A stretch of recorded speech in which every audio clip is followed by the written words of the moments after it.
السلام علیکم ورحمۃ اللہ تعالی وبرکاتہ۔ غلط مسائل کی اصلاح میں آپ سبھی کا خیر مقدم ہے۔ اب تک ہم نے 19 غلط مسئلوں کی اصلاح کر لی ہے۔ انشاءاللہ تبارک و تعالی آج کی اس ویڈیو میں ہم مسئلہ نمبر 20 کی اصلاح کریں گے۔ مسئلہ نمبر 20 یہ ہے کہ کچھ حضرات ایسے ہیں جو مسجد نماز پڑھنے کے لیے جاتے ہیں تو کچھ لیٹ پہنچتے ہیں، اور لیٹ پہنچتے ہیں تو وہ دیکھتے ہیں کہ بچے پچھلی صف میں نماز پڑھ رہے ہوتے ہیں، تو وہ کیا کرتے ہیں، ان بچوں کو، وہ نماز کے ہی حالت میں ہوتے ہیں لیکن وہ ان بچوں کو سائیڈ میں کر دیتے ہیں یا ان بچوں کو پیچھے کھڑا کر دیتے ہیں اور خود ان کی جگہ پر کھڑے ہو جاتے ہیں۔ یہ طریقہ درست نہیں ہے۔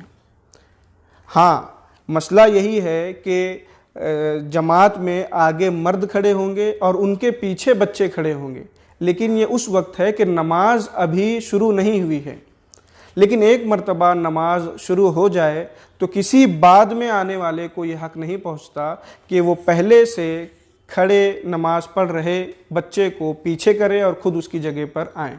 یہ کتنی بری بات ہے کہ بچہ جو پہلے سے وقت پر آ کر نماز میں شریک ہو گیا ہے، اللہ تبارک و تعالیٰ کی عبادت کر رہا ہے، اور یہ آدمی بعد میں آتا ہے، وقت کی پابندی نہیں کرتا اور بعد میں آتا ہے اور اس بچے کو سائیڈ میں کر دیتا ہے یا اسے پیچھے کر دیتا ہے۔ یہ طریقہ درست نہیں ہے۔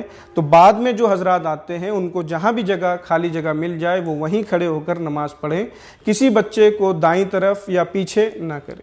امید کرتا ہوں کہ آپ سبھی حضرات اس غلط مسئلے کی اصلاح کر لیں گے۔ السلام علیکم ورحمۃ اللہ تعالی وبرکاتہ۔